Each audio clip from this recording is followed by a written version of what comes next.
Hello everyone, আমি প্রিয়াঙ্কা আবারও চলে এলাম তোমাদের সঙ্গে ছোট্ট একটা ভিডিও নিয়ে। তো তোমরা কেমন আছো? আশা করি সবাই ভালো আছো, ওইদিকে আমিও ভালো আছি। তো দেখো, আজকে আমি তোমাদের সঙ্গে শেয়ার করব আমার গয়নার কালেকশন। তেমন কোনো গয়না নেই, জাস্ট কয়েকটাই আছে। তো আমরা মধ্যবিত্ত ফ্যামিলি থেকেই বিলং করি, তত বেশি নাই, তাই তোমাদের দেখাচ্ছি। তো দেখো, ফার্স্টেই দেখাচ্ছি এই যে আমার বরের আংটি, এটা আমাদের বাড়ি থেকেই দিয়েছিল, মানে বিয়ের গয়না। আজকে যা দেখাবো আমাদের বিয়েরই গয়না, আর আমার বর যা দিয়েছে সেগুলোই। তো আমাদের এক্সট্রা করে কোনো কিছু এখনও করা হয়নি, তবে আস্তে আস্তে করব। তো ফার্স্টে দেখালাম আমার বরের আংটিটা, তারপরে এই যে একটা আমার পলা আংটি, এগুলো সব আমার বিয়েতেই গিফট করেছে, মানে এটা মাই কিনে দিয়েছে। আর হাতে দুটো আংটি পরে আছি। আর এই যে এখন একটা দেখাচ্ছি, এটাও হচ্ছে একটা আংটি, এটা হচ্ছে আংটি মানে বলতে পারছি না ঠিক করে। তো এই আংটিটা হচ্ছে আমার বর আমাকে দিয়েছে বানিয়ে। তো মানে 6 মিনিট 5 মিনিটের ভিডিওটা কি হয়, মানে বলতে বলতে তুতলে যাই, মানে যেহেতু নতুন নতুন ভিডিও করি, তো ওই জন্য আর কি। তো তোমরা একটু ম্যানেজ করে নিও। তো আংটিটা দেখো, তোমাদের এখন পরে দেখাচ্ছি। এই যে দেখো, অনেক সুন্দর, আমার পছন্দেরই বানিয়ে দিয়েছে। তারপরে এবার দেখাচ্ছি আমার হচ্ছে শাখার ডিজাইনটা। এর আগে তোমাদের ছোট্ট একটা ভিডিও দিয়েছিলাম, তো সেভাবে দেখানো হয়নি। তো এই যে দেখো, ময়ূর নয় মানে প্রজাপতি আছে, আর মানে একটু ডিজাইন করা আছে। তো এটাও আমারই পছন্দে নিয়েছি। তো সব কিছু আমার পছন্দেই কিনে দেয় আমার বর। তো আমাকে ফার্স্টে দেখায়, এবং প্রত্যেকটা মেয়েই হয়তো আমি জানি সবার পছন্দেরই জিনিস সবাই করতে ভালোবাসে, তেমন আমিও। তো আমার বরের পছন্দ খারাপ নয়, ভালো। তবুও আমাকে দেখিয়ে করে যে আমার পছন্দ হবে কি না। তো ভয়েসটা মনে হয় তোমাদের আস্তে আস্তে হয়ে যাচ্ছে, তো আমি এখন একটু জোরে কথা বলবো। তো এই যে দেখো, আমার এখন হচ্ছে পলা। তো এগুলো হচ্ছে আমার বাপের বাড়ি থেকে দিয়েছে বিয়ের গয়না। তো শাখাটা আংটি, ওগুলো আমার বর দিয়েছে গিফটে। তো এই যে পলাটা এখন তোমাদের পরে দেখাচ্ছি, দেখো শাখা পলাটা কেমন লাগে সেটা জানিও। আর এই যে আমার হাতে দেখতে পাচ্ছ আইস্তি, এটাও হচ্ছে আমার বিয়েরই, মানে আমার মা বানিয়ে দিয়েছে বিয়ের পরে, মানে বিয়ের সময়েরই প্রত্যেক কয়টা গয়নাই ওই আগে পরে করা হয়েছে। তারপরে এদিকে দেখো, এটার ভিতর আছে হচ্ছে একটা চেন, এটা আমার ছেলের, এটা আমাদের বাড়ি থেকেই দিয়েছে। তো আর লকেটটা হচ্ছে সোনার পাপা বানিয়ে দিয়েছে, ও যখন হয়েছে তখন।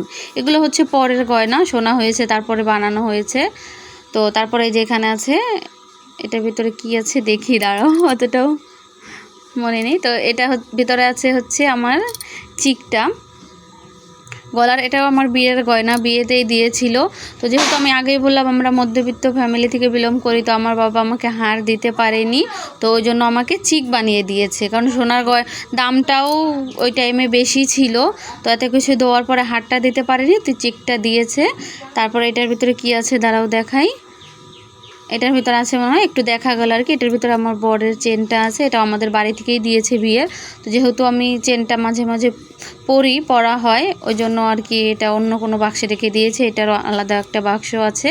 তো এটাকে বলে শচীন চেন আর কি, অনেক দিন আগে বানিয়েছে, মানে আমার বিয়েরও 5 বছর আগে বানিয়ে রেখেছিল আমাদের বাড়ি থেকে। এটার বেশি দাম পড়েনি, এটা যখন বানিয়েছে 10 গ্রাম চেন, তখন মনে হয় 26,000 টাকা পড়েছে, মানে প্রচুর কম দাম ছিল, 3,000 3,500 টাকা ছিল আর কি গ্রাম তখনকার। আর তারপরে এই যে দেখো ভাইরাল পলা, এগুলো ওঠার পরও আমার 2 জোড়া নেওয়া হয়েছে। তো একটা ফার্স্টে পরেছি, ওটা নষ্ট হয়ে গেছে, তারপরে আরেকটা নতুন নিয়েছিলাম, তো ওই জন্য 4টে হয়ে গেছে, তো 4টেই রেখে দিয়েছি। এগুলো থেকে ভাঙলে তো কিছু বার হবে না, তবুও রেখে দিয়েছি পরি। আর সোনা ওইদিকে টিভি দেখছে, কথা বলছিল, তো আমি একটু চুপ করতে বললাম। তারপরে এই যে দেখো, এটা হচ্ছে আমার বিয়ের কানের, এটারও বাক্সটা বাড়িতেই আছে। আর আমরা যেহেতু কোয়ার্টারে থাকি সেটা তো তোমরা জানোই, তো এখানে আর কি বাক্সগুলো অতটা আনা হয়নি, মানে জিনিসগুলোই নিয়ে আসি, বাড়িতেই রেখে আসি, মাঝে মাঝে পরার জন্য আনি। তো এটা হচ্ছে কানের, এগুলোও তখন 3,000 3,500 টাকা গ্রাম ছিল, তখন এটা হচ্ছে 5 গ্রামের বানানো হয়েছে, অনেক পুরনো, আমার বিয়ে তো 10 বছর হয়ে গেছে। তো এগুলা কালেকশন সব পুরনোই।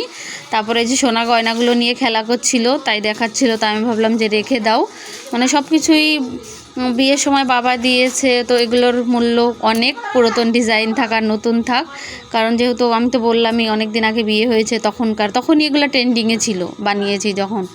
তারপরে এখানে আছে একটা কি দেখি, এখানে আছে একটা নাক ঠাসা আর কি, যেটা বলে নাকের ভেতরে পরে, এগুলো বিয়েরই গিফটে পাওয়া, তেমন পরা হয়নি। আর এই যে এটা আমার হচ্ছে নাকের রিং, আমি এটাই পরতাম বিয়ের পরে, তারপরে ওটা চেঞ্জ করে এখন এটা পরেছি। এখন এটা পরি ছোট্ট নাকের, ওটা আর এখন ভালো লাগে না। আর এই যে আর একটা কানের, এটা পেয়েছিলাম, এটা আমার ননদ দিয়েছিল বিয়ের সময়, মানে অন্য ডিজাইন দিয়েছিল, তো ওটা আমি ভেঙে পরে এটা বানিয়েছি। ওটা ভেঙে গেছিলো তো পরা যাচ্ছিল না ওই জন্য। তো এতটুকু আমাদের বাড়ি থেকে দিয়েছে গয়না এগুলোই। তো তারপরে এদিকে হচ্ছে এখন দেখাবো তোমাদের হচ্ছে রূপোর কালেকশন, দেখি কি কি আছে। তো ফার্স্টে এটা একটা মঙ্গলসূত্র আছে, তোমাদের দেখানো হয়নি, ওটারই চেন। তো ওটাই ভাবছি যে মঙ্গলসূত্রটা এখানে নাই, তোমাদের দেখাবো ভাবলাম, তো আর দেখানো হলো না। তো এখন দেখাই হচ্ছে এখানে কি আছে দেখি। এখানে সোনার একটা রূপোর ঘড়ি আছে, মানে ওটা বানিয়ে দিয়েছিলাম সোনা হওয়ার পরে। আর মালা, হাতে বালা, ওগুলো সব কিছু তো সোনা পরেই থাকে সব সময়। আর এই যে দেখো আমার দুটো পায়েল আছে, এটা ওই 5 ভরি না 6 ভরির, এটা বানিয়েছিলাম অনেক শখ করেই। তো আর বাড়িতে তো সব সময় একটা চিকন পরি, তো ওই মোটাটা বানিয়ে আর কি ঘরে রেখে দিয়েছি। তো এটা পরা হয় না দেখি আর একটা বানিয়েছি। তারপর এই যে দেখো সোনার একটা চামচ, এটাও সোনাকে গিফটই করে দিয়েছিলাম সোনা হওয়ার পরে। তো বাটি গ্লাস এগুলো দেখি আস্তে আস্তে করব, সেভাবে করাই হয় না। তো আমি এগুলো ঘড়ি চামচ এগুলো আস্তে আস্তে আর কি করছি সোনার জন্য। এক এক বছর বার্থডেতে এক একটা দিই। সোনার পাপা একবার যেমন লকেটটা দিয়েছে, তো এগুলোই ছিল হচ্ছে আর গয়না। আর এই যে লাস্টে এগুলো গয়নার বাক্স দেখি পুরো খালি, মানে মঙ্গলসূত্রটা পাচ্ছি না। তো চলো টাটা, দেখা হচ্ছে।